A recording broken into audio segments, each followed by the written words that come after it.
Une famille part en voyage. Aude, c'est ta valise? Mais oui, maman, c'est ma valise. Ce sac, c'est à votre père? Mais non, son sac est là, dans l'entrée, à côté de sa veste et de ses papiers. Je ne trouve pas mon passeport. Mon chéri, ton passeport est sur cette table-là avec tes clés. Ah oui. Tu as nos billets? Oui, mon chéri, nos billets sont dans cette enveloppe. Les enfants, vos affaires sont prêtes? Maman, je ne trouve pas mes tennis. Et ces tennis-là? Maman, où est mon anorak? Demandez à votre père. Moi aussi, je dois préparer mes affaires. Aude, ton anorak est avec tes affaires de sport. Regarde. Papa, finalement, je ne prends pas cet anorak. Je prends juste ma veste. Comme tu veux, ma chérie. Cette veste est un peu bizarre, non? Comment ça, bizarre? Ma veste est à la mode, c'est tout. Papa, elle est super, sa veste. Ah bon. Est-ce que votre mère est prête? Presque. Ils me fatiguent avec leurs questions, leurs problèmes, leurs chaussures, leurs affaires, leurs billets et leurs anoraks. Bon, où est mon appareil photo? Chérie, tu as mon appareil photo? Il est là, maman, il est dans mon sac. Quentin, tu peux m'expliquer pourquoi mon appareil photo est dans ton sac? À la table du petit déjeuner. Qu'est-ce que tu veux pour ton petit déjeuner? Du thé, du café? Du thé, s'il te plaît. Avec du lait? Ah oui, avec un peu de lait et du sucre. Tu prends du pain ou tu préfères des céréales? Tu sais, je suis typiquement française. J'aime bien prendre du pain avec du beurre et de la confiture. Qu'est-ce que tu as comme confiture? De la confiture de fraises, de la confiture d'orange. J'ai aussi un pot de miel si tu veux. Non, pas de miel. De la confiture de fraises, c'est très bien. Tu veux du jus d'orange? Oui, bonne idée. Comme dit ma mère, un verre de jus d'orange, c'est bon pour la santé. Alors qu'est-ce que tu fais aujourd'hui? Aujourd'hui, j'ai beaucoup de choses à faire. Je voudrais préparer un gâteau pour la fête de Véronique. Où est la recette? Ah, la voilà. Voyons, il me faut de la farine, 1 livre de beurre, 4 ou 5 pommes, quelques pois. J'ai un peu de farine si tu veux. Non, ça ne suffit pas. Il me faut 1 kilo de farine et aussi un pot de crème fraîche. Tiens, voilà Isabelle. Salut, tu veux du café ou du thé? Un grand bol de café bien fort. Avec du pain et du beurre? Non, pas de pain, pas de beurre, pas de confiture. Je suis au régime. Tu ne manges pas le matin? Même pas un yaourt? Bon, d'accord pour un pot de yaourt, mais sans sucre. On mange trop de sucre, tu sais? Ouais. Tu ne veux pas un peu de lait dans ton café? Non, pas de lait. C'est difficile à digérer. Ma pauvre Isabelle, la vie est triste avec toi. Pas de sucre, pas de lait, pas de confiture, pas de miel, pas de pain, pas de beurre, c'est tout? Un recrutement difficile. Voici les 2 CV les plus intéressants.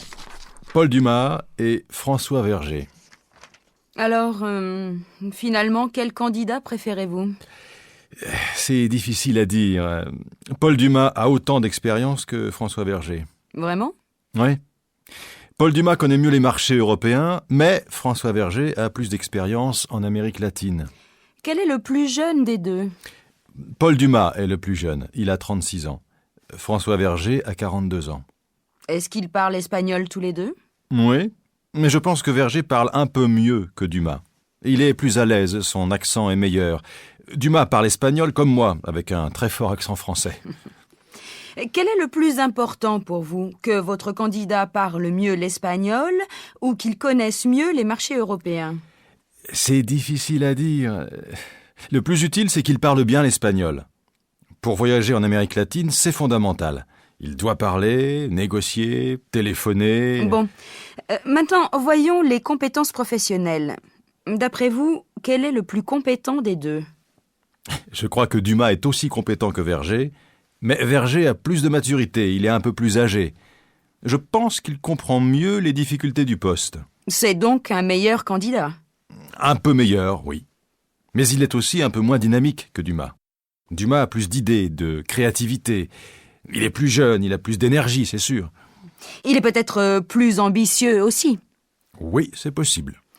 Si je comprends bien, le choix est difficile. C'est peut-être une bonne idée de les voir une deuxième fois.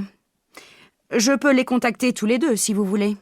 Oui, je crois que c'est la meilleure solution. La vie quotidienne d'un écrivain.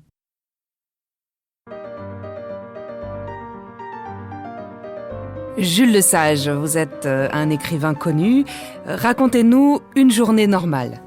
Je n'ai pas de journée normale. Ah bon, je plaisante. Je fais comme tout le monde, je me lève le matin et je me couche le soir. À quelle heure vous vous levez en général?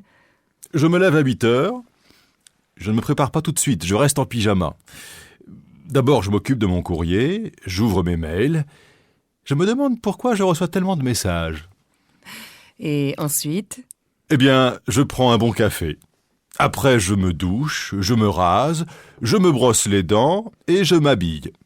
Rien d'original, je suis un homme normal. Ben oui, vous faites comme tout le monde. Mais vous êtes très connu. Comment est-ce que vous vous habillez? Oh, franchement, ça m'est égal. Un jean et une chemise, voilà. Qu'est-ce que vous faites quand vous n'écrivez pas? Je me promène dans la forêt. Je m'intéresse beaucoup aux plantes, aux fleurs, aux arbres, à la nature en général. C'est une source d'inspiration, vous comprenez? Vous prenez des vacances? Un écrivain ne prend jamais de vacances. Vous voyez, je me repose quand je travaille. Vous vous couchez tard? Oui, je me couche vers 2 heures du matin, pas avant. J'aime travailler la nuit, dans le calme. Vous êtes parisien, mais maintenant vous habitez en pleine campagne. Vous vous habituez à cette nouvelle vie? J'aime le changement. Je m'habitue très vite à une nouvelle maison, à un nouvel appartement. Jules Lesage, je vous remercie.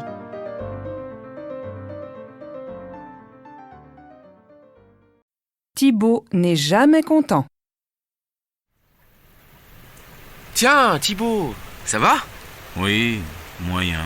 Qu'est-ce qui ne va pas? C'est difficile, ici je ne connais personne. Ah bon? Tu ne travailles pas?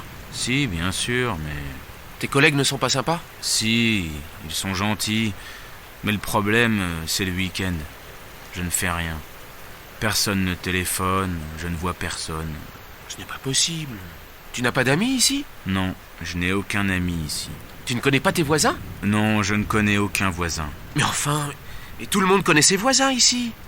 Tu vois toujours Grégoire? Eh non, justement, je ne vois plus Grégoire. Je ne sais pas pourquoi. Où est-ce qu'il travaille maintenant? Aucune idée. Il n'habite plus à Poitiers en tout cas. Vous vous téléphonez? Non.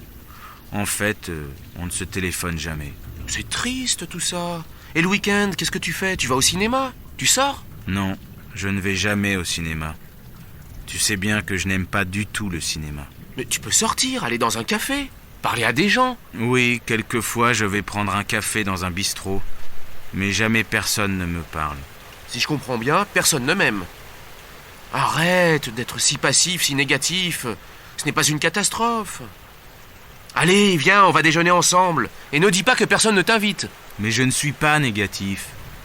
Tu ne comprends jamais rien.